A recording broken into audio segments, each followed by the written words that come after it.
Welcome, and thank you for joining me tonight.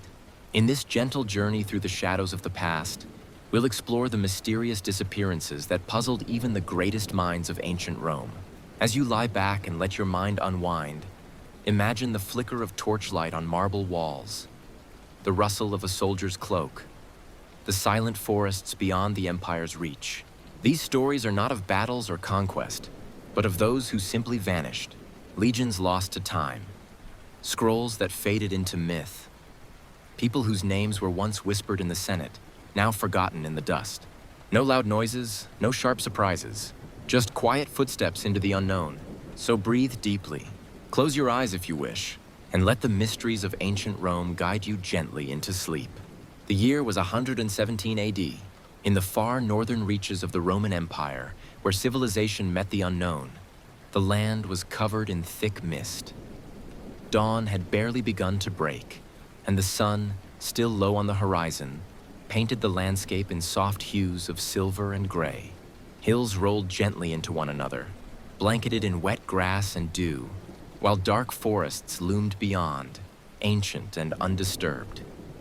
The air was cool and quiet, filled only with the distant murmur of a river and the rustling of pine branches stirred by the morning breeze. This was Britannia, wild, mysterious, beautiful, and it was here, in this isolated and haunting terrain, that an entire Roman legion would vanish from the pages of history. The Ninth Legion, known as Legio IX Hispana, was one of Rome's most celebrated fighting forces. Formed in the days of the early Republic, they had marched for centuries through the heart of empire and shadow. From the bloody campaigns in Hispania, where they earned their name, to the storming of rebel strongholds in Gaul, to the fierce suppression of Queen Boudicca's rebellion, they had served Rome with honor, fire, and steel. By all accounts, the Ninth was battle-hardened, disciplined, and fiercely loyal. These were not new recruits or poorly led men. They were veterans, trained, tested, and respected. And yet, sometime around the early 2nd century, under the reign of Emperor Trajan or possibly Hadrian, the Ninth Legion marched north from Eburacum, the Roman stronghold now known as York, into the wild, unconquered lands beyond the frontier. Their mission was never officially recorded.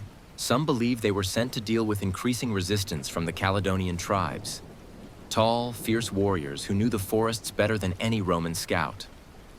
Others suggest the Ninth was building a new fort or attempting to establish trade routes through hostile territory. Whatever the reason, they marched, shields gleaming, standards raised, and discipline as strong as ever. And then, silence. No dispatches, no survivors, no wounded. No trace of the legion ever returned to Eburacum. A century later, Roman historians would note their absence with quiet confusion. Some chroniclers simply stopped mentioning the Ninth, as if unwilling to commit to an explanation. Inscriptions bearing their name stopped appearing. Monuments honoring them faded from public use. The Legio had vanished. In time, later emperors would order expeditions into the north. Hadrian himself would construct his Great Wall to separate the Roman province from the unknown lands beyond. But of the Ninth, there was nothing. No bones found in mass graves, no rusted weapons or broken helmets scattered in valleys, no stories among the tribes that clearly named a battle or claimed their defeat. It was as though the mist had swallowed them whole. Over time, legends grew. Some said the legion had been betrayed by its own officers, sold to the tribes in exchange for gold or mercy. Others whispered that the Ninth was ambushed in the forest at night, their camp encircled in total silence, and every man slain in his sleep, their bodies taken away and buried under cairns known only to the Caledonians. A more romantic version claimed they had defected entirely, casting off their uniforms and joining the tribes they once fought, leaving behind the politics of empire for the freedom of the North. But the truth? The truth was never found. And so we are left with questions. What became of them? Could thousands of men disappear without a trace? Or is it possible the empire buried their loss, quietly disbanding the legion and erasing their name to avoid embarrassment? In the modern day, archaeological digs continue in the north. Pieces of old camps, fragments of pottery, shards of blades, all hint at Roman presence. But nothing conclusive. Nothing that points to the fate of the Ninth. Today, In the forests and moors of Scotland, travelers still speak of a certain stillness, a silence that creeps in as dusk falls. Some say it's just the wind. Others say it's the ghosts of a legion that never came home, a force that marched into the mist and never marched out again. In the early days of September in the year 9 AD, a quiet tension hung in the damp air above the Teutoburg forest. The trees here were ancient, tall, thick, and shadowy, forming a green cathedral under which whispers of wind and birdsong barely broke the hush. Morning mist curled along the forest floor, veiling the roots of trees and the tracks of soldiers who had passed only hours before. Among those ranks marched the 17th, 18th, and 19th legions of the Roman Empire, nearly 20,000 soldiers led by a seasoned and respected commander, Publius Quinctilius Varus. Appointed governor of the Germanic provinces, Varus was entrusted with the monumental task of bringing Roman order and civilization to these wild and unconquered lands. He had once governed in Syria with competence and discipline, and Rome believed he would do the same here. But Germania was different. It was not a land of roads and cities. It was a land of marshes, deep woods, and scattered tribal loyalties, where the reach of Rome was long, but not yet secure. Still, Varus marched with confidence, relying on what he believed were firm alliances with local tribal leaders. Chief among them was Arminius, a noble of the Cherushi tribe who had been educated in Rome, served as an officer in the auxiliary forces, and spoken the language of empire fluently. To Varus, Arminius was an ally, a Romanized son of the frontier. What Varus didn't know was that Arminius had carefully prepared a trap, one designed not to defeat a small force or challenge a town, but to annihilate 3 full legions and humiliate the greatest power the world had known. As Varus led his troops through the narrow, muddy paths of the Teutoburg forest, the skies darkened. Rain began to fall, turning the roads into streams of cold, sticky clay. The long columns of soldiers were stretched out for miles, broken by wagons, camp followers, and animals. Visibility was poor. The trees grew thicker. The formation unraveled. And then it began. From every side of the forest, Germanic warriors erupted, armed not with polished Roman steel, but with axes, spears, and an intimate knowledge of the land. Their attacks were swift, brutal, and coordinated. The Romans, trained for open field battle, found themselves trapped in a natural labyrinth, unable to form proper lines or counter the onslaught. The ambush lasted not for hours, but for days. Winds howled through the trees. Fires burned only briefly before the rain extinguished them. Roman soldiers slipped in the mud, cut down as they tried to retreat. Desperation turned to chaos. Supplies were lost, standards were dropped, and command structures collapsed. When the storm cleared and the forest grew quiet again, the legions were gone. Nearly 20,000 men were dead or missing. Among the many things lost in that harrowing defeat were the most sacred symbols of Roman military honor, the legionary eagles. These golden standards, mounted on poles and guarded with devotion, were not just banners. They were the soul of a legion. Their loss was a disgrace so severe that emperors would later spend decades trying to retrieve them. Rome was shaken. The news of the massacre traveled quickly, and the reaction in the capital was one of horror and disbelief. The Emperor Augustus, upon hearing the report, is said to have cried out, "Quintili vare legiones rede? Quintilius Varus, give me back my legions." He tore his clothes and mourned not only the men lost, but the blow to Roman pride. In the years that followed, recovery missions were launched. The bones of fallen soldiers were found scattered across the forest floor, still clad in armor, swords rusted into the earth. The broken remnants of camps, shields, and arrows told a story of panic and collapse. But the eagles remained missing. One by one, years later, the eagles were slowly recovered through diplomacy, battle, and negotiation. But for a time, they were lost, carried off into the deep woods by tribes who had never bowed to the Roman way. The defeat at Teutoburg was not just a military loss. It marked the end of Rome's expansion into Germania. The empire would build walls instead of roads, and the forests would remain untamed. The vanished legions were never reformed. Their numbers were considered cursed, and somewhere, within the roots of those ancient trees, the echoes of that battle still linger.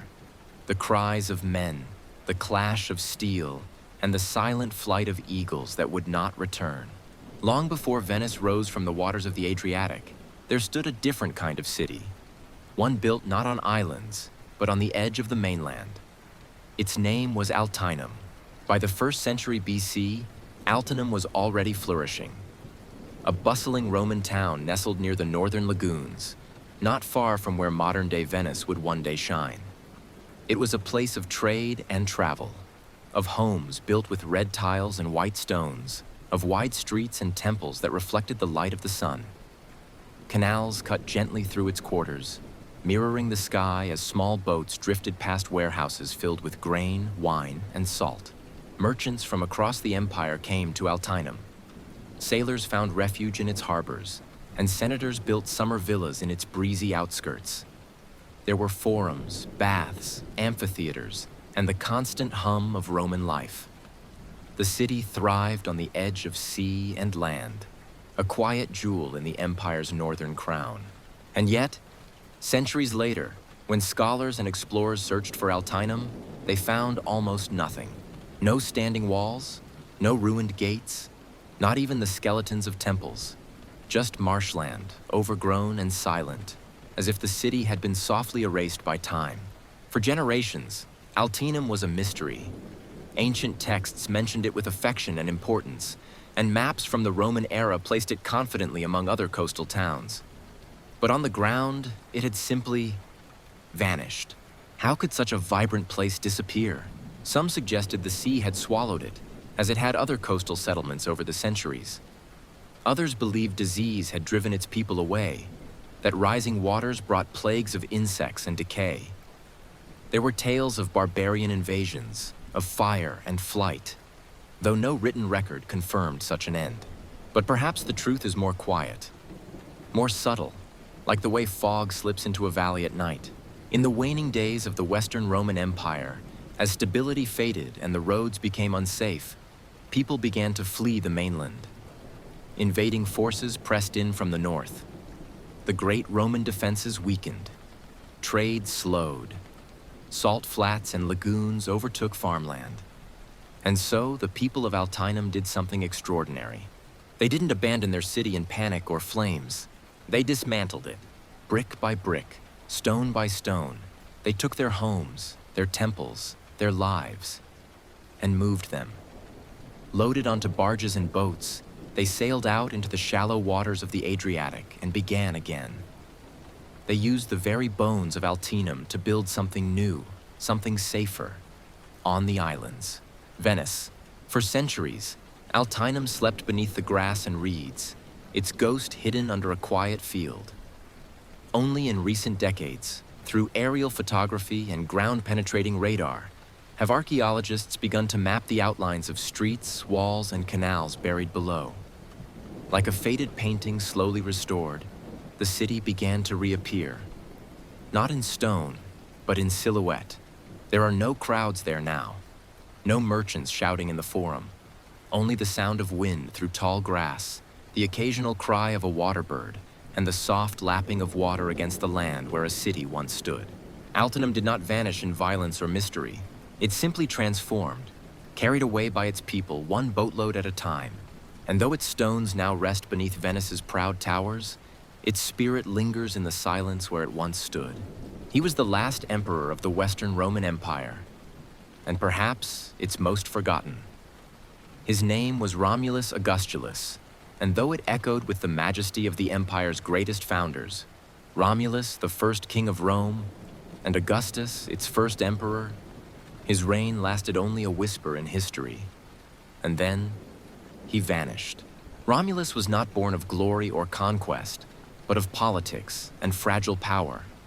The empire he inherited in 475 AD was but a shadow of its former self. The Western Roman Empire, once stretching across Europe and North Africa, had shrunk to little more than Italy and fragments beyond. The Senate held little influence.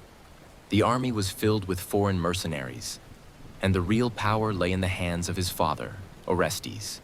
Orestes had once served as a Roman general, but it was he, not the Senate, who placed his son on the throne. Romulus was perhaps 14 years old at the time, a child emperor crowned in ceremony, but wielding no true authority.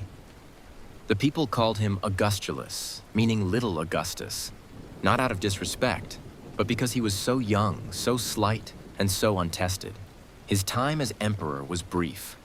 Just 1 year later, in 476 AD, the Germanic leader Odoacer rose in rebellion.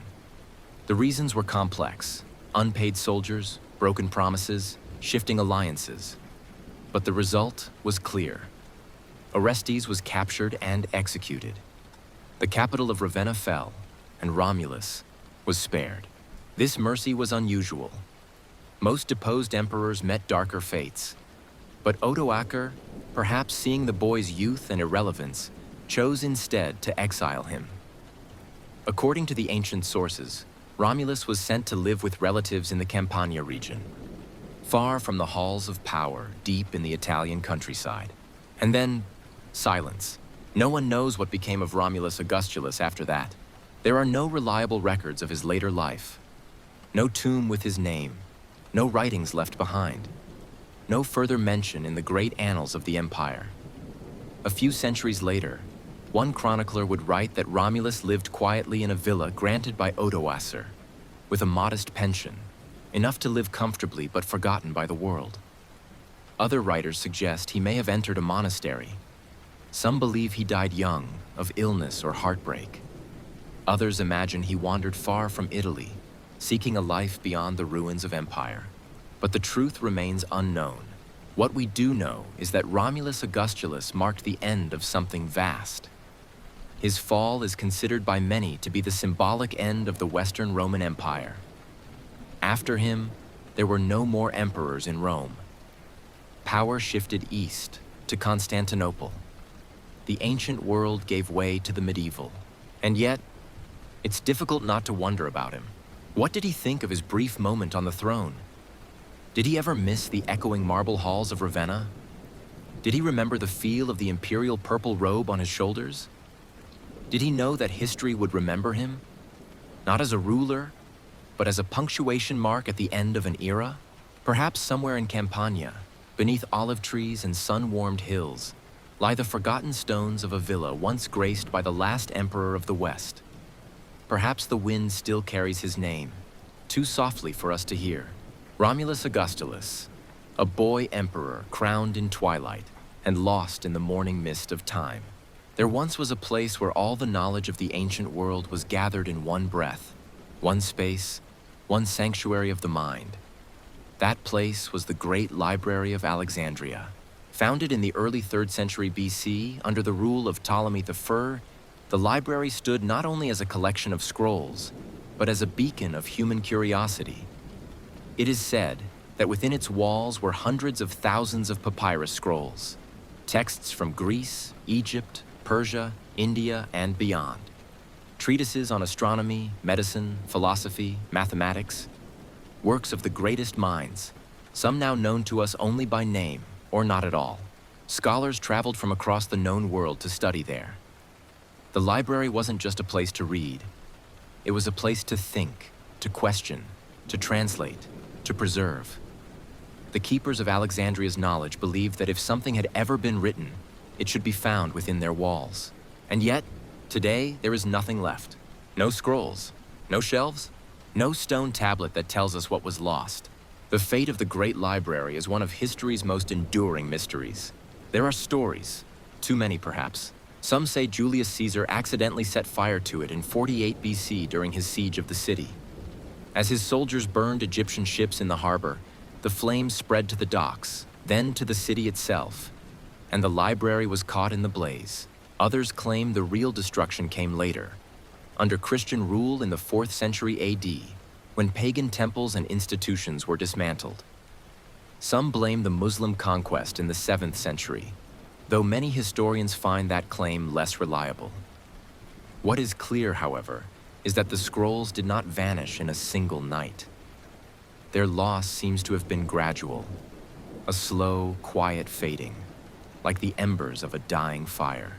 Perhaps the scrolls were moved before each crisis, relocated to private collections, monasteries, or other libraries. Perhaps they were quietly sold, stolen, or allowed to rot in forgotten storerooms. Or maybe they were burned, not all at once, but in fragments over generations, lost more to neglect than to violence. It is tempting to ask, what was lost? What stories were silenced? What medical cures? What star charts? What ancient histories now lie in darkness? Did someone, centuries before the telescope, glimpse the moons of Jupiter? Did a philosopher outline a truth we've only just begun to rediscover? We may never know, but every time a scroll fragment is found in a desert tomb or monastery shelf, hope flickers again. A whisper of the vast archive that once was. A page, a phrase, a name in the margin. All that remains of a world's memory. And though the walls of the great library are gone and the scrolls scattered to dust, its spirit has never truly faded. It lives on in every book opened with wonder, in every question asked under a starlit sky, in the quiet search for truth whispered just before sleep. The Library of Alexandria is not only a mystery of loss, it is a reminder of how fragile knowledge can be, and how sacred. He was young, beloved, and destined for greatness. A warrior, a leader, a man the people adored. His name was Germanicus Julius Caesar, heir to the empire, admired across Rome for his bravery, his charm, and his sense of justice. And then suddenly, he was dead. Germanicus was born into one of the most powerful families in Rome, the adopted grandson of Emperor Augustus and nephew to Tiberius, who would become emperor after Augustus's death. Tall, striking, and eloquent, Germanicus inspired devotion from soldiers and citizens alike. Where other generals ruled with fear, he led with loyalty. Where others schemed, he united. He fought with distinction in Germania, leading legions to recover the honor lost by Varus in the Teutoburg forest. He retrieved 2 of the 3 lost eagle standards and brought order back to the volatile frontier. His victories earned him not just a triumph in Rome, but a place in the hearts of the people. But perhaps that was the beginning of his downfall. In the year 19 AD, Germanicus was sent east to oversee the Roman provinces and secure peace in the eastern Mediterranean. He traveled with his wife, Agrippina the elder, and their children, including a young boy named Gaius, who would one day be known as Caligula. As Germanicus moved through Asia Minor and into Syria, tensions rose between him and the governor of the region, a man named Gnaeus Calpurnius Piso. Their relationship quickly soured. Piso was proud, powerful, and closely aligned with Emperor Tiberius. Germanicus, meanwhile, was growing more popular by the day. Rumors began to spread of conflict between the two men. Quiet confrontations, veiled insults, threats unspoken but deeply felt. And then, in the autumn of that same year, Germanicus fell ill. His symptoms came suddenly. Fever, weakness, pain. His skin turned pale, his strength failed. He believed, or perhaps feared, that he had been poisoned. Some sources say he suspected Piso. Others whispered of spells, of dark arts, of cursed charms hidden in the walls of his home in Antioch. Despite treatment, Germanicus declined quickly. Before his final breath, he is said to have looked into the eyes of Agrippina and urged her to avenge his death. He died far from Rome, far from the Senate, in a quiet room surrounded by worry and suspicion. He was just 33 years old. When the news reached Rome, grief swept through the city like a storm. The people wept openly in the streets. Temples overflowed with offerings. Murals of Germanicus appeared across walls and columns. He was mourned not as a man lost to illness, but as a hero stolen. Agrippina returned to Rome carrying her husband's ashes in an urn, walking solemnly behind the funeral procession. The image of her, cloaked in black, followed by her young children, haunted the empire for years to come. A trial was held. Piso was charged with murder. accused of poisoning Germanicus, of acting on secret orders, perhaps even from Tiberius himself. But the truth never fully emerged. Piso died under mysterious circumstances before a verdict could be reached. Some said it was suicide. Others believed it was not. And so the questions remain. Was Germanicus poisoned by a jealous rival? Did Tiberius, threatened by his nephew's popularity, orchestrate his death from afar? Or was it illness, natural, swift, and cruel, that took him? We may never know. What we do know is that the death of Germanicus changed Rome. It created a fracture between the imperial family and the people. It planted the seeds of distrust that would grow into future rebellions, betrayals, and bloodshed. And somewhere in the quiet city of Antioch, under layers of earth and centuries of time, perhaps there still lies a room, a cup, a whisper of what truly happened to the man who might have been emperor. Far beyond the familiar hills of Rome, past the well-mapped lands of Greece and Asia Minor, lay a rugged kingdom caught between empires, Armenia. With its steep mountains, unpredictable weather, and ancient towns carved into stone, it stood as a natural borderland between Rome and its powerful eastern rival Parthia. For centuries, the two great powers vied for influence over this contested land. And it was here, in these misty valleys and high passes, that one of the Roman Empire's most peculiar disappearances unfolded. In 62 AD, Emperor Nero sought to reassert Roman dominance in Armenia after the Parthians had placed their own ally, Tiridates, on the throne. To accomplish this, he appointed Lucius Sicinius Paetus to lead the eastern campaign. Paetus, though politically favored, lacked the experience of Rome's more seasoned generals. Still, he marched with 2 legions, among them the famed 12th Legion, Fulminata, and several auxiliary units toward the heart of Armenia. At first, the campaign appeared to go well. Fortresses were occupied, towns declared loyalty to Rome, and Roman banners fluttered in the cold mountain winds. But Paetus made a critical error. He underestimated both the land and the enemy. The Parthians, under King Vologases I, did not strike immediately. Instead, they allowed the Romans to move deeper into the interior, into unfamiliar territory. And then, as winter fell upon the mountains, they surrounded them near the fortress city of Rhandaea. With supply lines cut and snow closing in, the Romans found themselves isolated. The Parthian cavalry, swift and deadly, prevented escape. Caught without proper winter provisions and low on morale, Paetus surrendered. The legions were forced to pass under the yoke, a symbolic act of humiliation in Roman tradition. And then, strangely, the official record begins to fade. Some officers returned to Syria, and elements of the 12th Legion eventually regrouped. But entire cohorts, hundreds of Roman soldiers, were never heard from again. What happened to them? One theory suggests they were taken east as prisoners, brought deep into Parthian territory, where they may have been used as laborers, guards, or even soldiers for distant kings. Another, more intriguing idea links their fate to a Chinese historical account written more than a century later. That account describes a strange group of foreign soldiers, disciplined in rectangular formation, encountered on the western frontier of China. These warriors were captured and relocated to a town known as Lijian. Could they have been Roman? Had the lost soldiers of Armenia been sold, traded, or forced to march thousands of miles into Central Asia?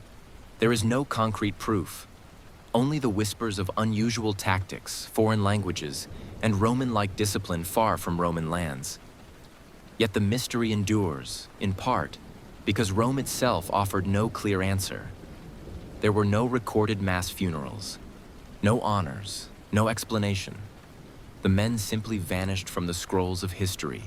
Perhaps they died in the snow, their bodies lost to time and ice. Perhaps they lived and adapted, their Roman identities slowly melting into new lives under foreign skies. Or perhaps, somewhere beneath the sands of forgotten trade routes, the last echoes of their footsteps still wait to be found. On the morning of August 24th, 79 AD, the city of Pompeii was alive with sound. Merchants called out their prices in the forum. Bakers prepared fresh loaves in their ovens, and children ran barefoot through narrow streets warmed by the late summer sun. Above them, the towering presence of Mount Vesuvius loomed, as it always had. Silent, steady, unthreatening. But deep within the mountain, pressure was building. That same afternoon, the earth trembled and the sky turned dark. A column of ash burst into the heavens, rising higher than any building, blotting out the sun. And then, the city began to disappear. For nearly 2,000 years, Pompeii remained buried beneath layers of ash and stone, frozen in time, preserved in silence. When archaeologists began to uncover its streets in the 18th century, they found a world paused in its final moments. Dogs still chained in courtyards, tables set for meals never eaten, bodies curled in corners, their arms raised in instinctive defense. It was a tragedy made visible, a moment of death immortalized in volcanic rock. But not all the pieces were there. As excavations continued, a curious detail emerged. In several homes, particularly among the wealthier residences, archaeologists found the remains of men and children, but no women. In one villa, known for its elaborate mosaics and refined decor, the skeletons of a father and two sons were discovered near the garden, but the matron of the house was absent. In another, a household slave was found near the kitchen entrance, alone. The mistress she likely served was nowhere to be found. Why? Some researchers have speculated that many women of Pompeii had already left the city before the eruption began. Minor tremors had shaken the region in the days and weeks prior. Enough, perhaps, to inspire cautious families to send their wives and daughters to relatives in nearby towns. Others believe the women may have been attending religious festivals or visiting countryside estates typical for the season. And yet, not every family would have had warning or means. Some lived close enough to the mountain that escape was nearly impossible once the eruption began. Then, of course, there is the possibility that some women did flee and survived. Perhaps they joined the displaced populations in nearby Naples or Herculaneum. Perhaps they remarried, started new lives, and rarely spoke of the city they left behind. Pompeii was not the kind of memory one would carry lightly, but the most haunting explanation is also the simplest. The women may still be there, but undiscovered. Vast portions of the city remain buried beneath modern structures and untouched ground. Only about 2/3 of ancient Pompeii has been excavated. The rest remains hidden: homes, rooms, passageways, and the secrets they hold. Somewhere beneath centuries of ash and soil, the missing wives of Pompeii may still rest, their stories waiting patiently beneath the earth. They are not gone, perhaps, only sleeping. In the quiet of night, when the wind rustles through the cypress trees along the Bay of Naples, it is easy to imagine them walking once more through shaded courtyards, the scent of baked bread drifting from distant ovens, their voices lost but not forgotten in the soft breath of history. In the heart of ancient Rome, behind guarded doors and heavy stone, there once rested a collection of prophecies so sacred, so revered, that only the highest priests and the emperor himself were permitted to consult them. These were the Sibylline books, mysterious scrolls said to contain visions of the future, warnings of disaster, and guidance from the gods. And one of them, the 13th book, vanished, without a trace. According to legend, the Sibylline books came to Rome in the time of its kings. The story begins with a woman, the Cumaean Sibyl, a prophetess of Apollo, who arrived before King Tarquinius Superbus with 9 volumes of prophecy. She offered to sell them to him for a high price. When the king refused, she burned 3. She returned again, offering the remaining 6 at the same price. Once more, he refused. She burned 3 more. Finally, with only 3 books left, the king relented and purchased what remained. These became the sacred Sibylline books of Rome, and they were stored in the temple of Jupiter Capitolinus, kept in secrecy, consulted only during moments of great crisis. Over the centuries, the books were moved, damaged, copied, and rewritten. Some were lost to fire when the temple burned. Others were replaced by scrolls gathered from across the ancient world. Yet the reverence remained. During times of plague, war, or famine, the Senate would send special priests, the quindecimviri sacris faciundis, to consult the prophecies and offer recommendations. Sometimes the advice was symbolic, sometimes specific. Offer this sacrifice, hold that festival, rebuild this temple. To the Romans, the Sibylline books were more than superstition. They were aligned to the divine. By the time of the early empire, the books had grown in number. 12 volumes carefully guarded in a secure vault beneath the Temple of Apollo on the Palatine Hill. But at some point in the 1st or 2nd century AD, a 13th book was added. Its origin unknown, its legitimacy debated. Some believed it had been discovered in a private collection. Others said it was recovered from a distant shrine. It contained prophecies said to be older than Rome itself, and darker. According to scattered accounts, this 13th book foretold the fall of empires, the betrayal of emperors, even the end of the world. Some claimed it was never meant to be read aloud. Others believed it was a forgery, planted to sow doubt or fear. Then quite suddenly, it disappeared. There was no fire, no invasion, no earthquake. The vault was secure. The guards had seen nothing. The official record makes no mention of its removal. One day it was there, and then it wasn't. What happened to it? Some whispered that it had been stolen by someone within the imperial household. A rival priest, a scribe, or even an ambitious noble seeking knowledge of the future. Others said the emperor himself ordered its destruction, fearing the panic its contents might provoke. A few believed the gods had taken it back, that no mortal hands were meant to hold such power for long. Whatever the truth, the book was never recovered. And unlike the others, it was not rewritten or restored. It simply faded from the record, like a dream one forgets upon waking. But the memory of it lingered. Even centuries later, writers and poets hinted at the lost prophecies of the 13th book. Tales of burning skies, of rivers turning to dust, of an empire consumed not by swords, but by silence. Some believed its final lines were so terrifying, so final, that Rome could not bear to hear them. And so, the book vanished into shadow. A scroll no one could read, from a prophet no one could name, written for a future no one could stop. Tonight, beneath the stars that once watched over Rome, we remember the 13th Sibylline book. Not for what it said, but for what we will never know. In the lavish halls of imperial Rome, where golden light spilled across mosaic floors and the scent of foreign incense clung to silk curtains, one man dreamed beyond the borders of the known world. Emperor Nero, a figure both theatrical and terrifying, was not content with ruling the empire alone.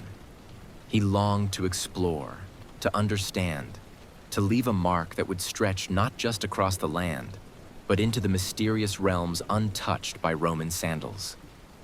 Among his many obsessions, there was one that stood out: the source of the Nile. To the Roman imagination, the Nile was not simply a river. It was a divine lifeline, a vein of mystery and abundance flowing from the heart of Africa, defying easy explanation. While Rome's armies had conquered Egypt and even pushed beyond into Nubia, the true beginning of the river remained elusive, cloaked in legend and fear. Maps ended in vagueness. Stories drifted in from merchants and travelers, of mountains that touched the sky, lakes so vast they seemed like seas, and creatures that shimmered under the sun. Around 60 AD, Nero ordered an official imperial expedition, not for conquest, but for exploration. His goal was grand: to send a Roman delegation farther south than any legionary had gone before, following the Nile to its origins and learning what lay in the lands called Ethiopia. Though the term Ethiopia in Roman times often referred broadly to regions south of Egypt, Nubia, Sudan, and lands beyond, it symbolized everything exotic, unreachable, and divine. The men chosen for the journey were handpicked. Roman centurions experienced in desert warfare, cartographers trained to measure the curvature of rivers, naturalists to record unknown species, and interpreters fluent in Egyptian, Nubian, and other regional dialects. They traveled with a small military escort, local guides, and caravans laden with food, tools, and gifts for diplomacy. Their journey began in Thebes, moving up the Nile through Philae, past the great temple of Isis, a sacred marker of Egypt's southern limits. From there, they entered Meroe, the capital of the Kingdom of Kush, an advanced civilization with pyramids, writing, metallurgy, and rulers descended from powerful queens and warrior kings. Whether greeted as guests or spies, the Romans pressed on. Early reports reached Nero. They described fertile fields along the riverbanks, cities built of mud brick and stone, and herds of elephants grazing beneath vast skies. There were tales of rain that fell in sheets and lightning that danced for hours. At night, the expedition gazed up at stars they had never seen from Rome. Constellations unfamiliar, their patterns foreign. The world around them had changed. But as the party moved farther south, the reports stopped. No word came, no messages returned. They had disappeared. In the decades and centuries that followed, scholars and travelers tried to piece together their fate. One theory holds that the expedition perished in the treacherous swamplands of modern-day South Sudan, in the vast, uncharted wetlands of the Sud, where papyrus reeds stretch for miles and the ground itself seems to float. Navigating such terrain with Roman equipment would have been nearly impossible. Disease, dehydration, and exhaustion could have claimed them one by one, their bodies sinking silently beneath the green waters. Another possibility suggests they encountered hostile tribes, unwelcoming of foreign armies probing sacred lands. Though the Roman Empire had power, it was not infinite. And in these distant territories, their prestige held little sway. But the most fascinating and controversial theory hints at something else entirely.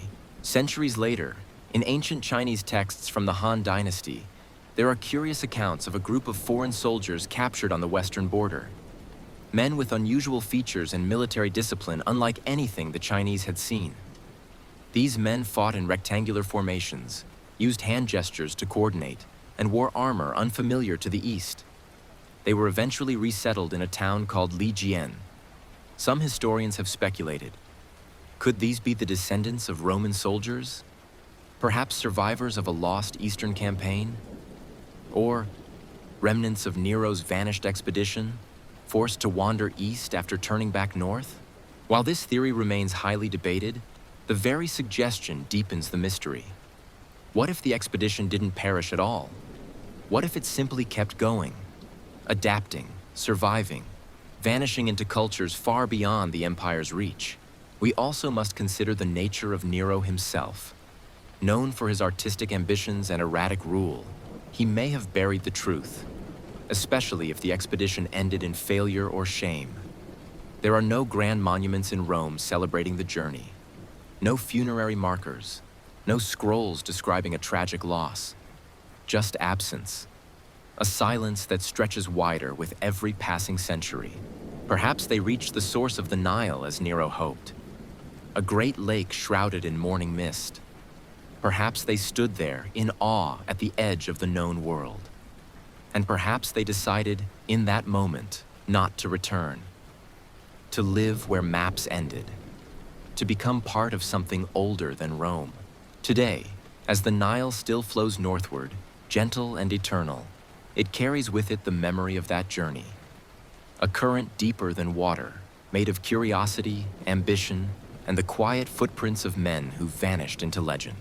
Among the marbled shadows of imperial Rome, where even the echo of a sandal could carry a threat, there once walked a man whose name, though nearly lost to time, still stirs curiosity among those who study the empire's more quiet tragedies. He was a Praetorian tribune, one of the elite officers tasked with the security of the emperor himself. Yet, unlike generals whose deaths were recorded in marble, or senators whose names filled scrolls and oratory halls, this man simply vanished. In the final years of the 1st century AD, Emperor Domitian ruled with a grip as cold and unyielding as the statues in his private gardens. His Rome was a place of grandeur and surveillance, of whispered alliances and silenced rivals. Though he built temples, hosted games, and claimed to restore morality, his reign was saturated with fear, especially within the marble corridors of the Palatine Hill. And it was here, in this world of gold and danger, that the unnamed tribune held his post. The Praetorian Guard, while formed to protect emperors, often did far more. They carried out assassinations, gathered intelligence, and enforced imperial will behind closed doors. A tribune, commanding hundreds of men, held enormous power, and, at times, knew far too much. These were not anonymous soldiers. They dined near senators, accompanied the emperor at public rituals, and handled documents meant for imperial eyes alone. It was not a position one earned lightly, nor one easily forgotten, unless someone wished it so. The tribune in question had served for several years by the time of his disappearance. Sources describe him, vaguely, as intelligent, composed, and ambitious. He had been seen just hours before his vanishing, presiding over security at an evening banquet held in Domitian's private palace. It was an event filled with the city's most powerful figures: magistrates, generals, envoys, and the emperor himself. Wine flowed. Music filled the garden. Torches flickered against white stone. Yet behind every smile was calculation, and behind every toast, a motive. Witnesses recall seeing the tribune speaking in private with one of the emperor's freedmen, a former slave turned secretary, known to be involved in the distribution of imperial orders. The conversation was brief, but intense. Afterward, the tribune returned to his quarters in the Castra Praetoria, the fortress just beyond the city's walls. His armor was hung neatly. His bed remained untouched. In the morning, he was gone. No one had seen him leave. No door had been forced.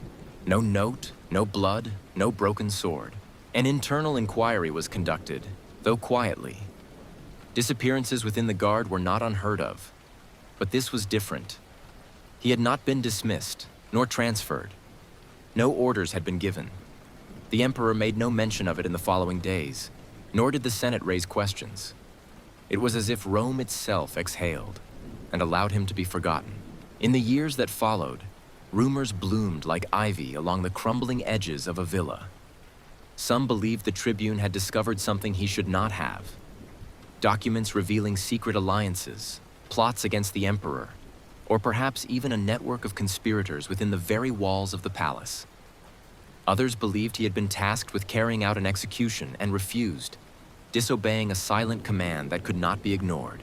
There were darker whispers, too, that he had been involved in a coup, or perhaps framed as such, that he had been taken not by order of the emperor, but by other members of the guard, jealous of his rising influence, that he had been tortured for information and buried in the catacombs beneath Rome, where traitors were placed without rites or remembrance.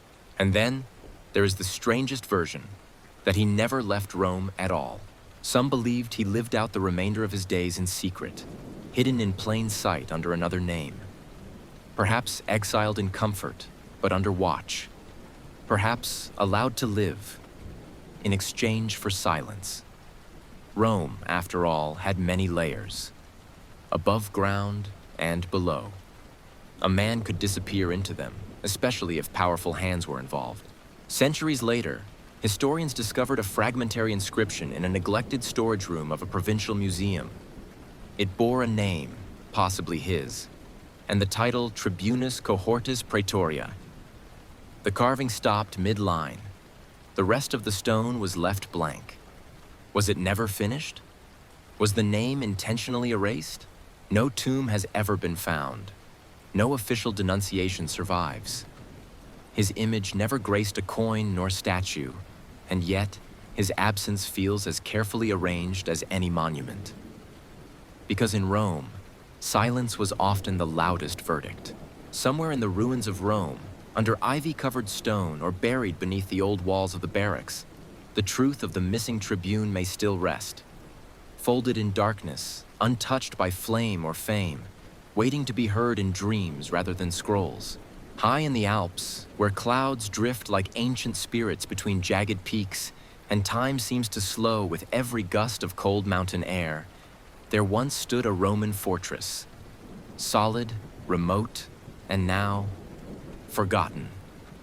Its walls were carved from local stone, its watchtowers faced the heavens, and its soldiers kept guard over the empire's most treacherous frontier. Today, little more than weathered ruins remain, scattered across a rocky slope, their outlines just visible beneath moss and alpine grass. But what makes this fortress truly strange is not its location, nor its age, but the way it was found. Completely abandoned, intact, silent. Built sometime during the 2nd century AD, during the reign of Emperor Hadrian or perhaps Antoninus Pius, the fortress was part of Rome's network of alpine outposts, established to secure mountain passes from bandits, migrating tribes, and rogue elements of the empire. These strongholds were often small, garrisoned by a few hundred soldiers, but critical.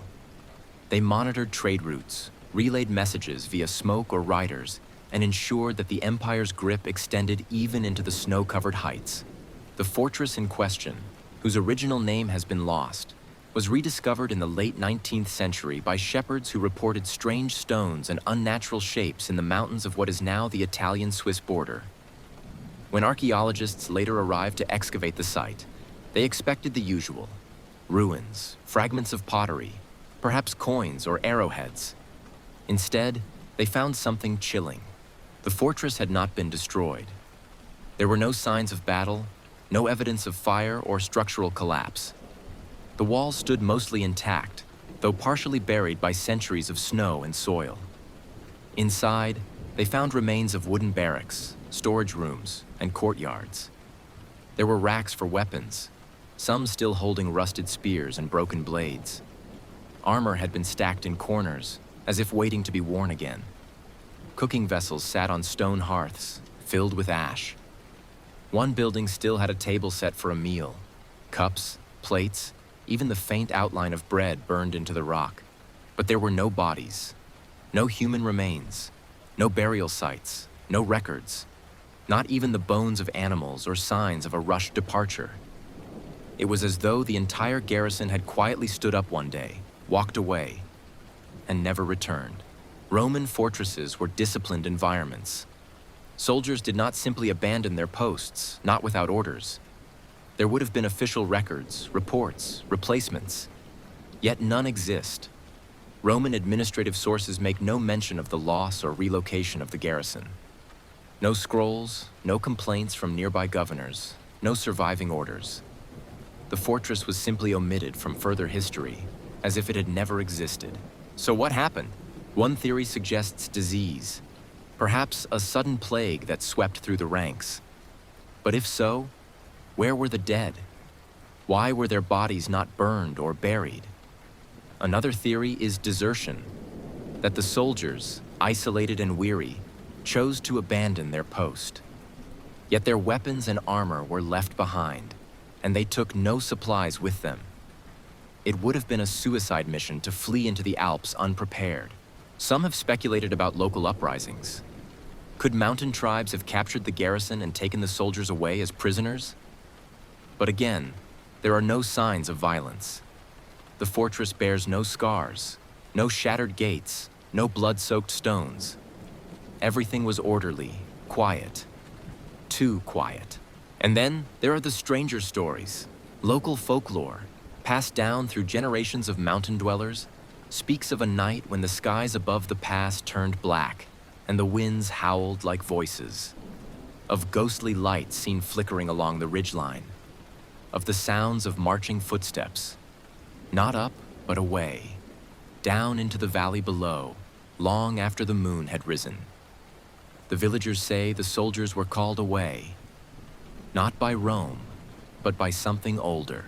Of course, such tales are easy to dismiss.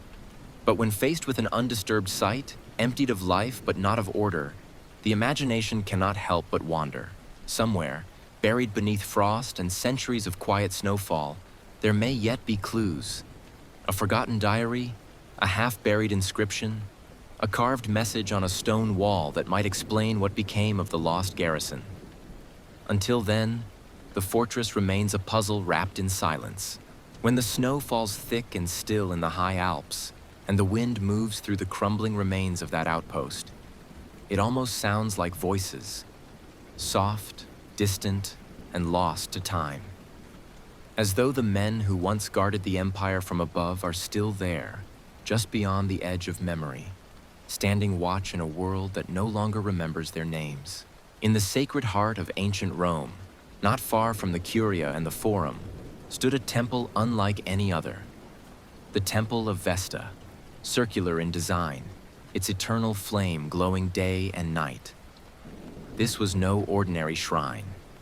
It was the spiritual core of Roman religion, tended by a chosen few, the Vestal Virgins, priestesses who had dedicated their lives to purity, discipline, and the divine protection of the city. Among these women was Licinia, whose name once carried both reverence and scandal. And then one day she vanished. To be a Vestal Virgin was not simply to serve the gods. It was to live apart from the world.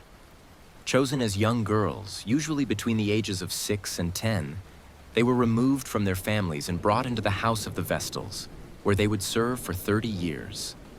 For the first decade, they learned the rituals and sacred duties. For the second, they performed them. And in the final 10 years, they trained new novices. Their most important task was to guard the sacred fire of Vesta, goddess of the hearth, and by extension, the life of Rome itself. The Vestals lived in luxury, but also in constant scrutiny. Their vow of chastity was absolute, a sacred bond. To break it was considered not just a personal failing, but a threat to the state. If a Vestal was found guilty of unchastity, she was not executed in a conventional manner. She was buried alive, sealed in an underground chamber with a small supply of food and water, left to die in darkness and isolation, beyond the reach of the gods.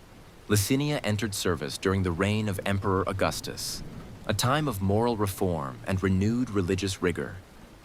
She was known for her intelligence, grace, and unwavering devotion. Contemporary poets mentioned her in passing, describing her calm presence during festivals and processions. She participated in the Perilia, the Lupercalia, and other rites where the Vestals played a central role in Rome's ritual calendar. There was no sign of controversy, no public suspicion, and then she was gone. The records are sparse. A single fragment from the Annales Maximi, preserved only through quotation in a much later historian's work, notes briefly, in that year, the Vestal Licinia was no longer present at the rites. Her absence was noted, but no decree followed. No burial was recorded, no trial, no replacement named for many months. At first, it was assumed she had died. Of illness, perhaps, or an accident. But within the house of the Vestals, death was never treated casually. Funeral processions were held, tomb inscriptions carved. And yet for Licinia, there was nothing. Then came the whispers. Some said she had broken her vow, not with a lover, but with ideas. That she had begun asking questions about the rituals, about the meaning behind the symbols. Others claimed she had grown close to a visiting scholar from Alexandria, and that their nightly conversations in the library beneath the temple had become too frequent. Still others believed she had discovered something forbidden, a lost scroll, a secret within the flame itself, and had vanished to protect it, or perhaps been taken because of it. But one theory persisted above all, that Licinia had fled. According to a later Christian writer, Licinia may have secretly converted to the rising underground faith that spoke not of Vesta and Jupiter, but of one God and of salvation beyond sacrifice. There is no proof of this, no surviving confession, no exile notice. But in the decades after her disappearance, other Vestals were quietly accused of sympathizing with Eastern cults. Some were removed from office under vague pretenses. The House of the Vestals, so solid for centuries, began to show the first quiet signs of fracture. If Licinia did flee, where did she go? Some believe she may have taken refuge in a villa outside the city, hidden by sympathizers or retired priests. Others suggest she sailed east, to Greece or Syria or Egypt, where anonymity was easier and Rome's gaze less severe. A few modern researchers have pointed to a woman named Lycaena, mentioned in a Greek inscription from the island of Delos, a former priestess who taught sacred chants and rituals, but whose origins were never explained. Of course, it is also possible that Licinia never left Rome at all, that she was quietly removed, perhaps punished in secret, her fate hidden to protect the dignity of the order. In a city where honor and shame were woven into politics, the silence surrounding her might have been carefully orchestrated, a disappearance meant to erase scandal before it took shape. Today, visitors to the Roman Forum can still see the ruins of the House of the Vestals. The long courtyard, the statues with nameless faces, the fragments of rooms where vows were whispered and destinies shaped.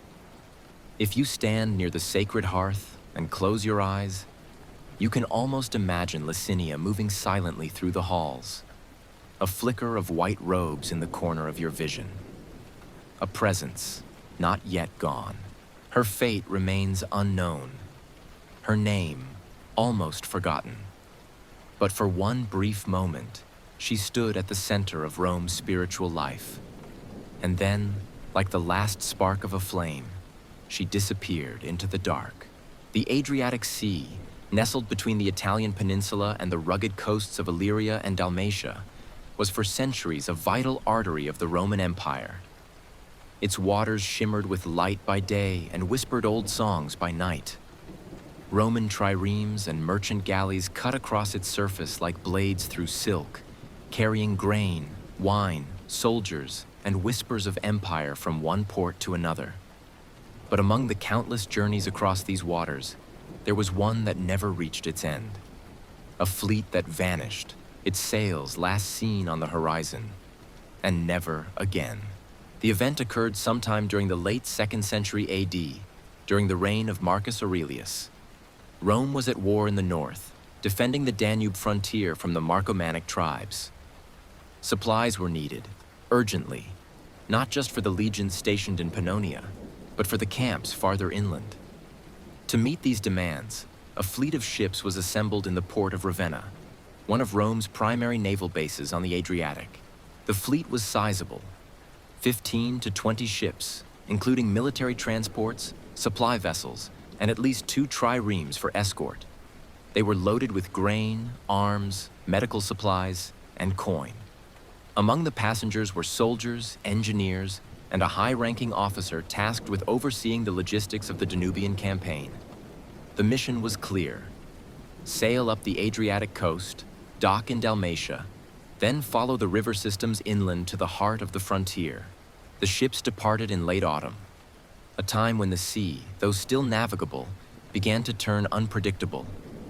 Some questioned the timing, urging delay until spring.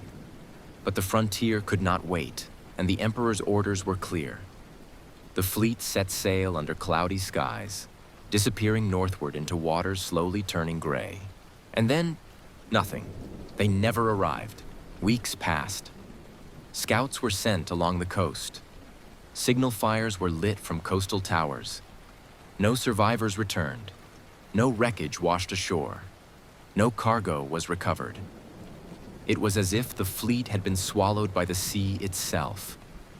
Quietly, entirely, and without witness. The official response was muted. Rome, even in its golden age, was no stranger to maritime loss. But this fleet was different. Too large to disappear so completely. Too important to lose without comment. Several theories emerged, then and now. The most straightforward explanation is a violent storm. The Adriatic is known for sudden squalls. Cold winds that howl down from the Dinaric Alps, whipping the sea into a fury within minutes. A fleet caught in such a storm, especially in colder months, could be shattered and sunk before help could even be imagined. But where were the signs? Not a single plank or barrel was found along the coast. No survivors clinging to wreckage. Not even bloated corpses drawn in by the tide. For a fleet to sink so completely without a trace, that was rare, even in Roman times. Another theory suggests piracy, though it raises more questions than it answers. While piracy was known in earlier centuries, by the 2nd century AD, Rome's naval dominance had long crushed organized sea raiders. A pirate attack large enough to overwhelm an armed convoy would have been noticed, and someone, somewhere, would have talked. No such accounts exist. No captured cargo ever surfaced on black markets. It's as if the fleet was taken, and then erased. More curious still is a set of letters, found centuries later in the ruins of a villa near Aquileia. Written by a retired centurion, they mention a dream, or perhaps a vision, of the fleet sailing into a thick sea fog just off the coast of Histria. In this dream, the ships were seen drifting into silence, their oars slowing, sails slackening, before being swallowed by mist so dense it seemed to drink the very sound from the air. The man described hearing voices from the fog, not cries of panic, but quiet chanting in a language he did not know. It was likely just a dream, and yet the letter was dated only days after the fleet vanished. Modern researchers have explored the possibility of underwater landslides, sudden shifts in the seabed caused by minor earthquakes, capable of creating localized tsunamis or sucking ships downward in moments. The Adriatic lies on complex geological faults. Could the fleet have sailed over a region poised for collapse? Perhaps, but again, no signs. The most unsettling possibility, whispered in later centuries by sailors and mystics, is that the fleet was taken not by storm or sabotage, but by something ancient and watching. That the sea, once a friend to Rome, had grown weary of her arrogance and claimed the ships as tribute.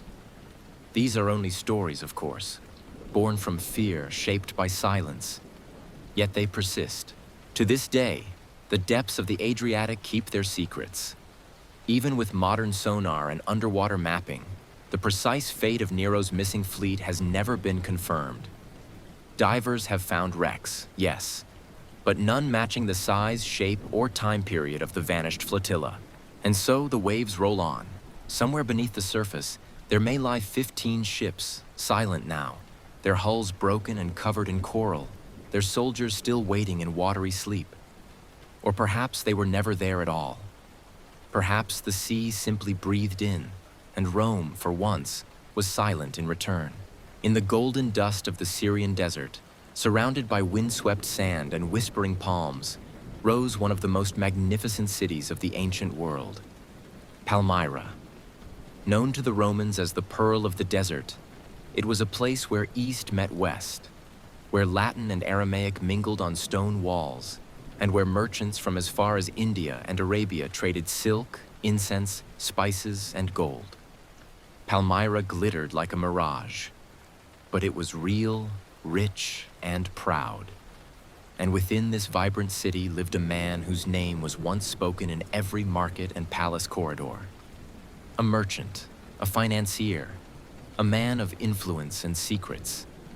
His name was Titus Cassius Gallicanus, and one day he vanished. The story of Gallicanus begins not in the marketplace, but in the courtrooms of Antioch, where he first made his name as a negotiator and translator.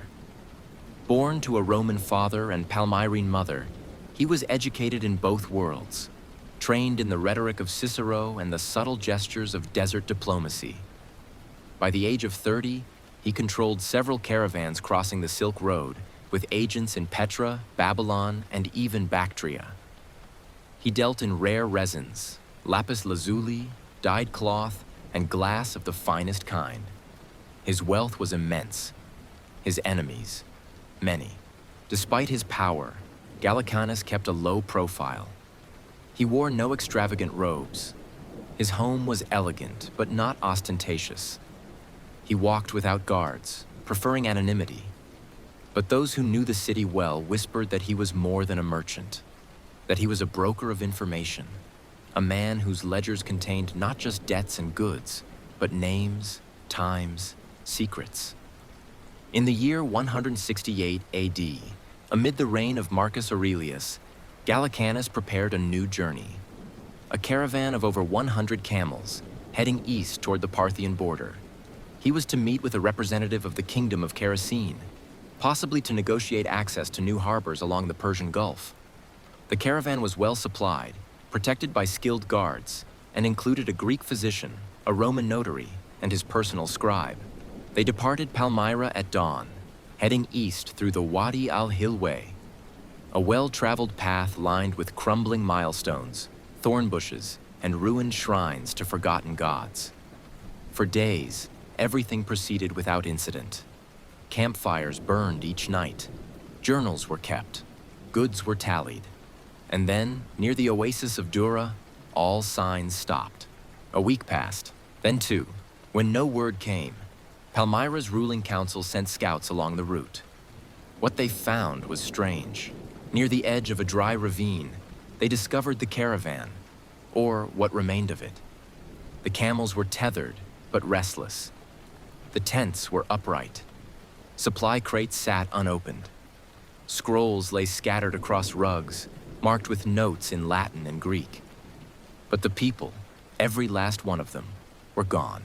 There were no signs of battle, no blood, no footprints leading away, no signs of panic. The fires had burned down carefully, not extinguished in haste. Bowls of food had been half eaten, then set aside. Weapons rested in scabbards, untouched. It was as if, at some unspoken signal, every person had simply stood up and walked into the desert. No bodies were ever found. Gallicanus's estate was eventually seized by the Palmyrene authorities. His ledgers were opened and examined, but within them, many pages were missing. Whole sections of his financial empire simply erased. His personal quarters were undisturbed, but his secret vault beneath the villa was empty. Its lock melted from the inside. His most trusted servant, a mute eunuch named Kassan, vanished the same day. And across the city, debts owed to Gallicanus were suddenly forgiven, with no one left to collect. Some believed the caravan had been ambushed by desert raiders, using advanced tactics, poisons, illusions, or drugs to confuse and capture without leaving a trace. Others speculated a Parthian trap, a political snare designed to eliminate Gallicanus quietly, without the stain of open war. But stranger stories also arose. One tale, passed quietly among camel herders, spoke of a night when the desert stars blinked out, one by one, and a great silence fell over the land. They claimed they saw a silver shimmer rise from the dunes. Not fire, not wind, but light, like something lifting the caravan into the sky. It's easy to dismiss such stories, but in the absence of answers, silence makes room for imagination. Others claimed Gallicanus had never truly been a man of Rome, but a servant of older powers, that his wealth came not from trade, but from compacts made in forgotten temples beneath Palmyra's streets. His disappearance, they said, was a repayment, a return. Even centuries later, when Palmyra fell into ruin and sand began to reclaim its columns and colonnades, travelers still mentioned him. Some claimed to see a man matching his description walking alone near the ancient walls at dusk, dressed in desert white, carrying a ledger and a sealed scroll. A ghost? A rumor? A memory? No one knows? Today, under the rising moon and shifting winds of the Syrian plain, the road east of Palmyra still lies open. Broken, cracked, but walkable. And somewhere beyond the hills and stars, the truth of Titus Cassius Gallicanus remains. Buried in sand, sealed in silence, and watched over by the same desert that once carried his name. In the misty hills of northern Gaul, where fields stretch endlessly beneath gray skies and forests murmur in forgotten dialects, there once lay a Roman road, straight, stone-laid, and meticulously engineered, as all Roman roads were. It was recorded in maps.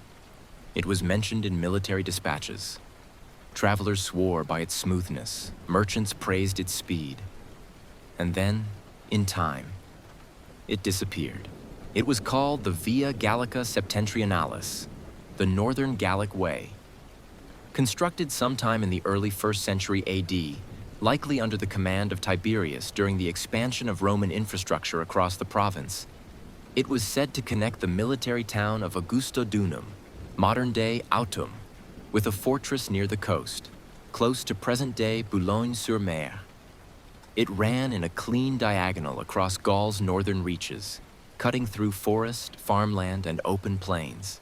Contemporary sources describe it as a vital artery for troops and grain. Soldiers marched along its length. Merchants drove carts laden with amphorae and cloth. A few surviving inscriptions refer to a toll station and a small outpost known as Stationum Alba, placed halfway along the route. For several decades, it was used, maintained, and relied upon. But by the early 3rd century, it began to vanish. First, travelers began complaining of overgrowth, then of confusion. Way stations missing, milestones gone. A few claimed to have walked for miles where the road was supposed to be, only to find themselves lost, standing in marshland or tangled brush. Cartographers returned with blank maps, unable to retrace the full length.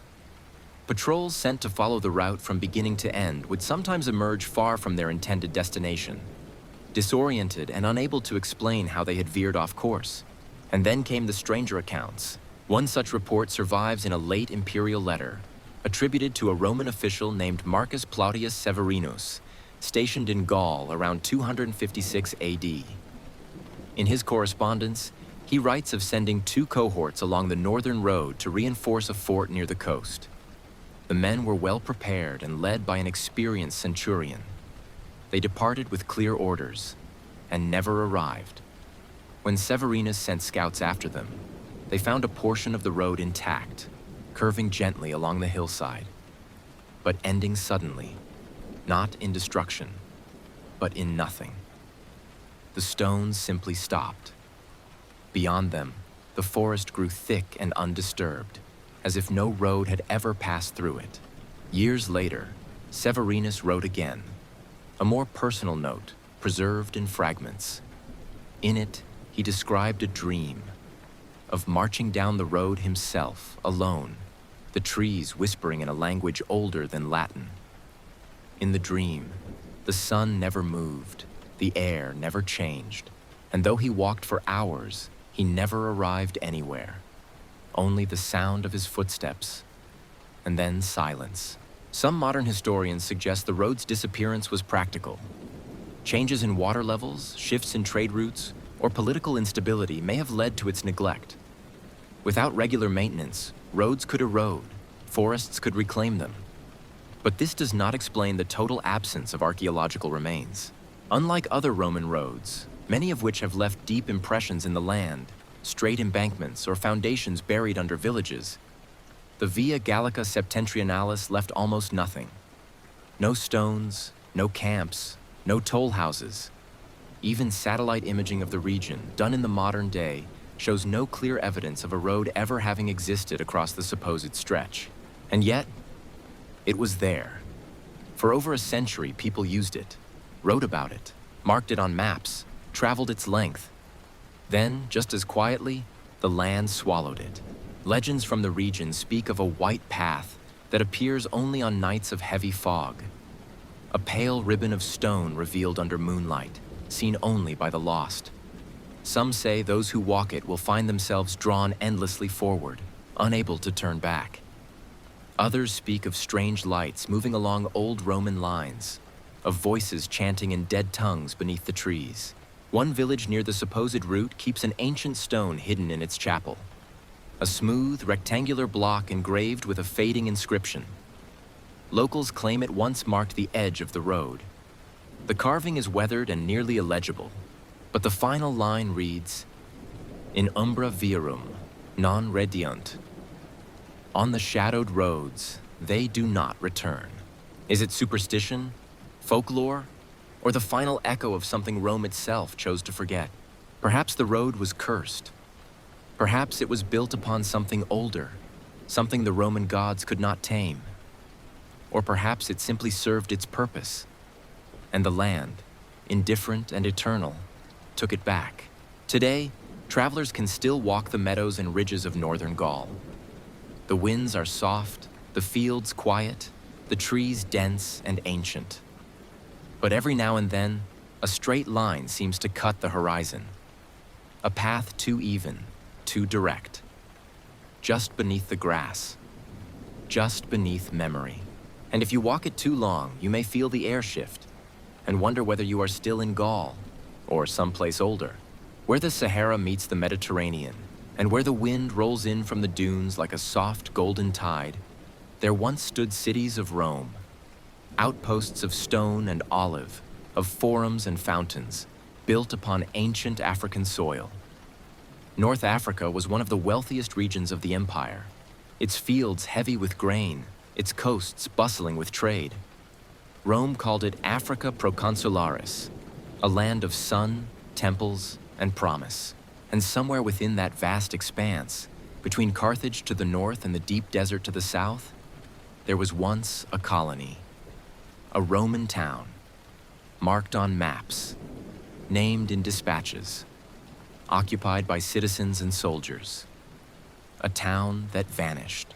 Its name was Civitas Aelia, or at least that is what remains of it on a crumbling fragment of marble found miles from any known ruin. Aelia, possibly named in honor of Emperor Hadrian from the gens Aelia, was one of the so-called inland colonies established during the 2nd century AD, designed to project Roman culture and infrastructure deeper into Berber territory. These towns were more than settlements. They were statements. Each was a miniature Rome, with baths, roads, temples, and law. Civitas Aelia appears in one known itinerary, the Itinerarium Antonini, a Roman roadmap of sorts. Listed between two known locations, it was said to sit near an oasis with fresh water and fertile soil. It was intended to be a waypoint for caravans coming up from the south, carrying salt, ivory, and even gold. And yet, when 19th century explorers traced the route on foot, nothing was there.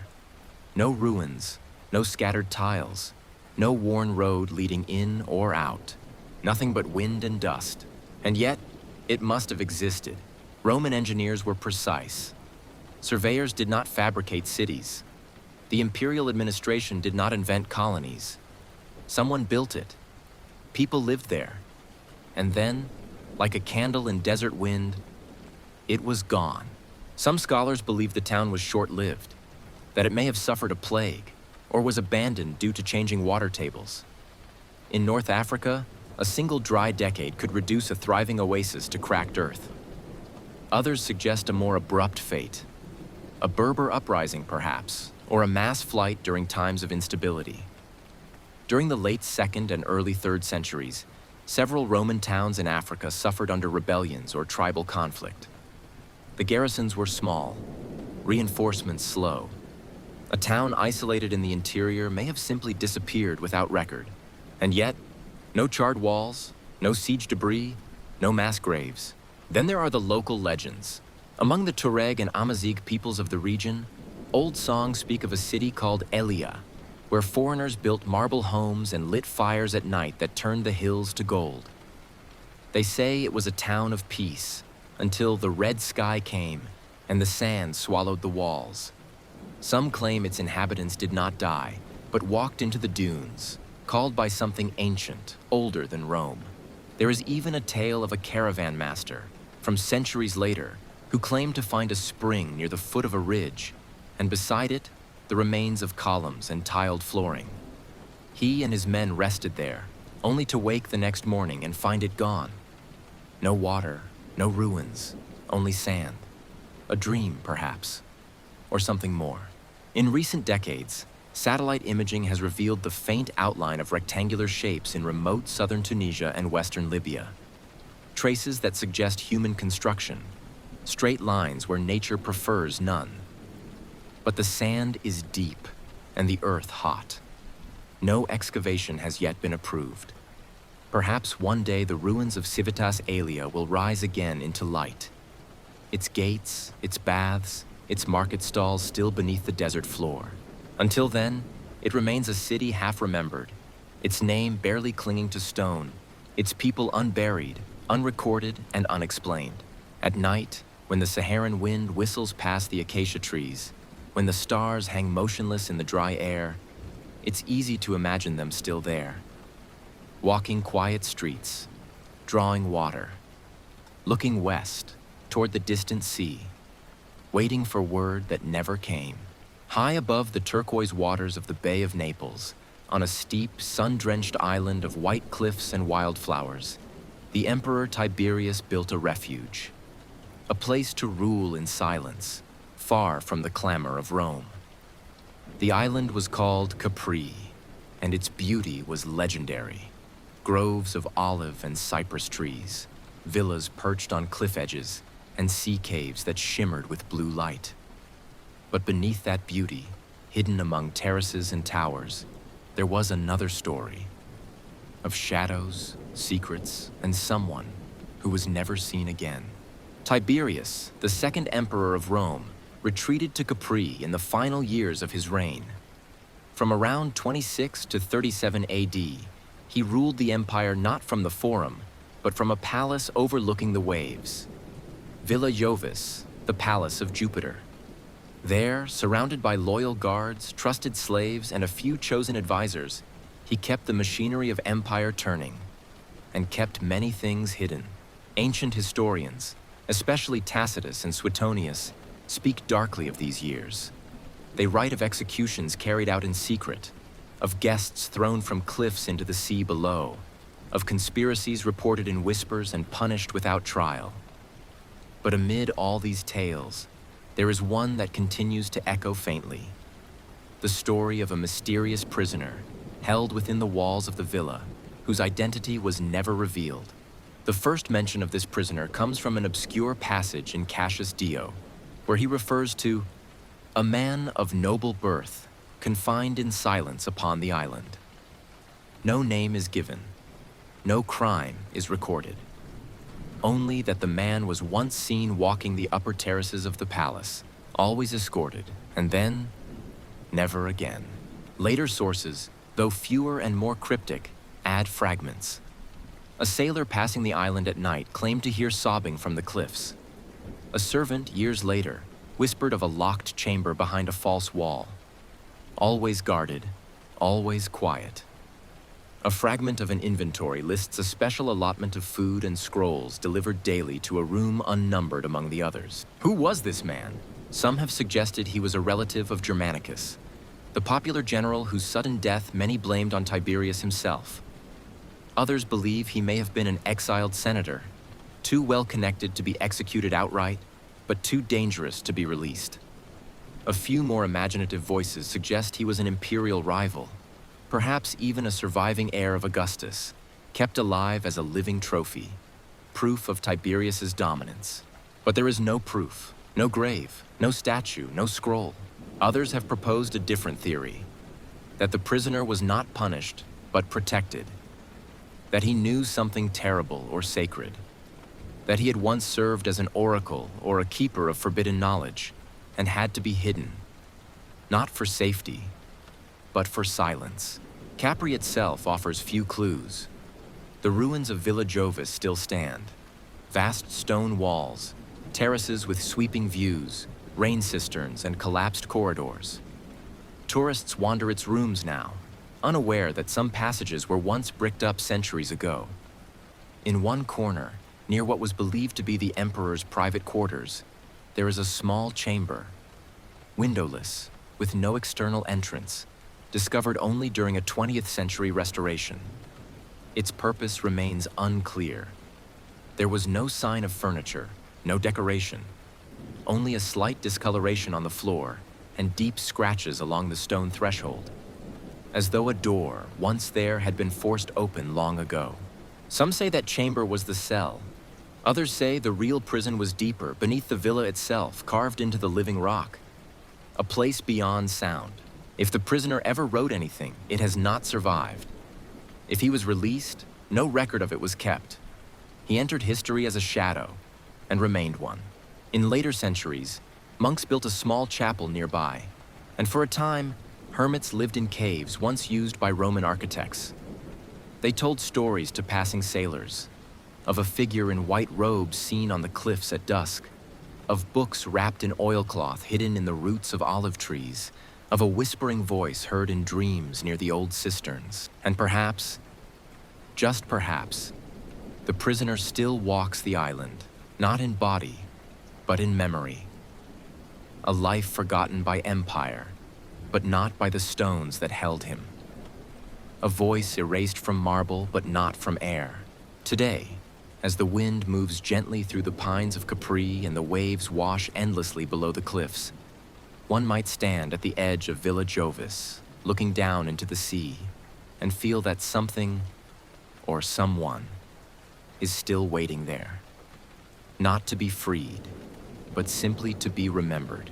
In the heart of ancient Rome, where crowds thundered like storms and blood marked the sands of glory, one man stood above all others, undefeated, adored, and then, suddenly, gone. His name was Crixus Felix, though some knew him simply as the Lion of the Arena. His face graced mosaics, his name echoed in taverns and temples alike, and his victories were sung like war songs by the children of the Subura. But one morning, on the eve of his greatest triumph, the champion vanished, and no one ever saw him again. The gladiator games were more than spectacle. They were religion, politics, theater, and warfare compressed into a single breath.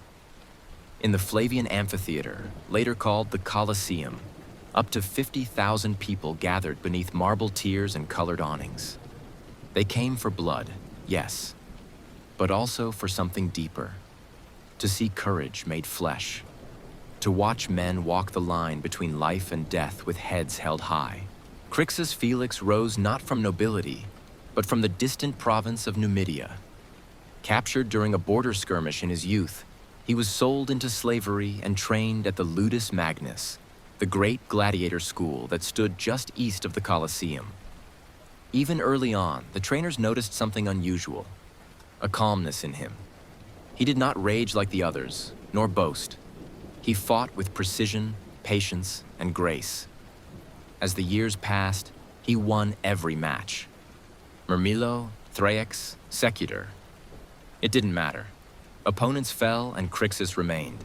By the age of 27, he had earned the wooden sword, Rudis, the symbol of freedom. He could have retired, bought a home, taught, but he refused. Whether out of loyalty, pride, or something less understood, he chose to keep fighting. And then came the day of his disappearance. It was spring, 182 AD. Emperor Commodus, himself obsessed with the games and known to fight in mock battles, had returned from campaign and declared a grand spectacle. 10 days of combat, music, and feasting. Crixus was to headline the final day, paired against 3 opponents in succession. Word spread quickly. Wagers were made. The city buzzed with anticipation. The morning of the games, the gates of the Ludus Magnus opened, as they always did. Chariots rattled down the stone streets. Fruit sellers shouted beneath colored awnings. But Crixus did not appear. At first, his absence was explained away. An injury, a fever, a delay. But hours passed. The guards checked his chamber. His cot was untouched. His armor remained on its stand, his sandals by the door. The slave assigned to dress and oil him had no memory of seeing him at all. The night watch had heard nothing. The gates had remained locked. He was gone. An official search was launched, at least on paper. The emperor demanded answers. Rewards were offered. But no trace of Crixus was ever found. Not in the streets, not along the Tiber, not among the brothels or taverns or graveyards. It was as though he had simply ceased to be. Theories bloomed like ivy along forgotten stones. Some believed he had been assassinated, silenced by rivals or gamblers who feared a loss. Others whispered of secret alliances, that he had struck a deal with a senator or a foreign merchant and escaped Rome in disguise. One particularly persistent rumor suggested he was smuggled onto a ship bound for Alexandria, hidden in a crate of amphorae, beginning a new life far from the shadow of the arena. But there were darker tales. A former trainer at the Ludus claimed that Crixus had begun acting strangely in the weeks before his disappearance, waking in the middle of the night, speaking to someone who wasn't there. He had asked strange questions about the underworld, about Elysium, and about dreams that felt more real than the waking world. The trainer dismissed it as nerves. But now, he wondered. Others claimed he had begun to hear voices beneath the arena. Not the roar of crowds, but whispers behind the stone. That he would walk the tunnels at night, barefoot, muttering in a language no one could identify. And then, there is the inscription. Decades later, during restoration of the Ludus Magnus, workers uncovered a scratched message beneath one of the lower barracks. A phrase carved into the stone in barely legible script. Non omnes qui evadunt sunt liberi. Not all who escape are free. Was it his? Did Crixus flee? Was he freed by another?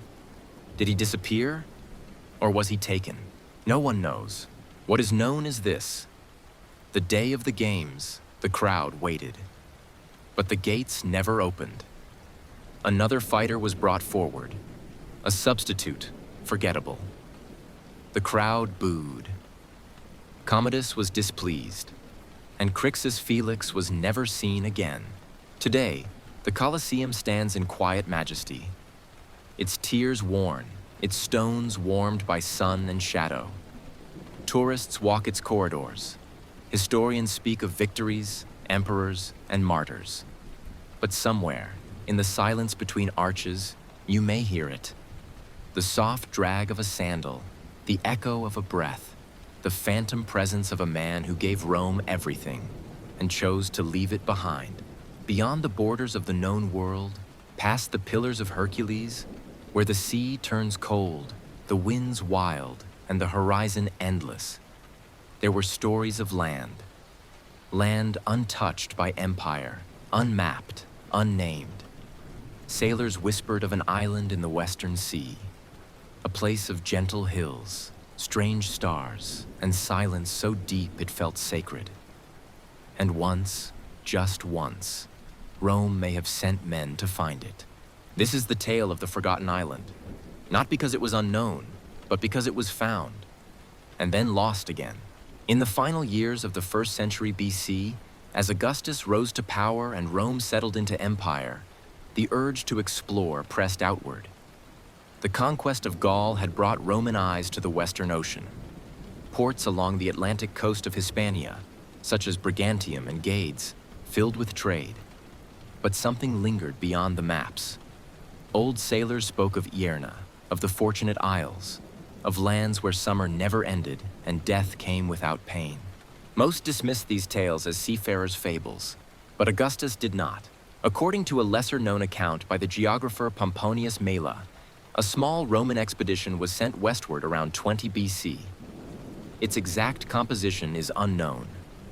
Perhaps a few ships, a handful of soldiers and sailors, and an officer of middling rank. Their task? To follow the Atlantic winds, to seek out what lay beyond. The expedition departed from the coast of Lusitania, modern Portugal. They followed the currents into the vastness. Days passed. Then weeks. A final dispatch returned, carried by a damaged ship with only 3 survivors. They spoke of heavy fogs, strange birds, and an island shrouded in cloud. An island unlike any they had known. It had no ports, no temples, no signs of war, but it had structures. Not Roman, not Carthaginian, but ancient. Stones stacked in circles. Statues of creatures with wide eyes. And music, faint and high, carried on the wind. The survivors said they begged their companions to turn back, but the others had gone inland and never returned. There were no more missions. The island was struck from maps. Its position, if ever recorded, was lost. But the stories did not end. Centuries later, during the reign of Hadrian, a trader from Britannia claimed to have seen it. A land to the west, glimpsed on a clear day from the cliffs of Hibernia. Later still, Roman sailors based in Mauritania described an island that glowed at dusk, a place no one could reach, no matter how they turned their sails. even in the waning years of the empire, as borders shrank and the old gods faded, a Gallic priest wrote in a half-forgotten scroll of a land that remembers itself when we do not. Some modern historians believe the forgotten island was Madeira, or the Azores, or some part of the Canary chain. Others believe it never existed at all, a myth woven from dreams and longing, a metaphor. But there is something haunting about its absence. Rome mapped everything, conquered, measured, paved, and named. It charted stars and seasons, taxed wheat and water, cataloged even the dreams of emperors. But not this. The island was found, and then forgotten. And perhaps that was the point. Some mysteries are not lost by accident, but by choice. Some doors are closed not in fear, but in reverence. Some maps leave blank space not because no one looked, but because someone did, and chose to leave it blank. So now, when you stand at the edge of the Atlantic, with salt on your skin and the roar of the sea in your ears, imagine them. The Romans who crossed the horizon and never returned. Not because they failed, but because they stayed. Perhaps, in some quiet cove of that lost island, Roman sandals still rest beneath moss. Perhaps the sound of Latin chants still drifts through pine-scented air. Perhaps the last true secret of Rome was not a city, but a place too peaceful to bring home. And in the hush before sleep, when the waves fade and the mind floats just beyond time, you might feel it. The island that waits, forgotten, patient, whole. And so our journey comes to rest, from lost legions swallowed by the misty highlands of Britannia, to forgotten cities buried beneath desert sands, to nameless souls who vanished not in war, but in silence. We have walked together along the edges of Roman memory, places unmarked, stories unfinished, footsteps that fade before they leave the stone.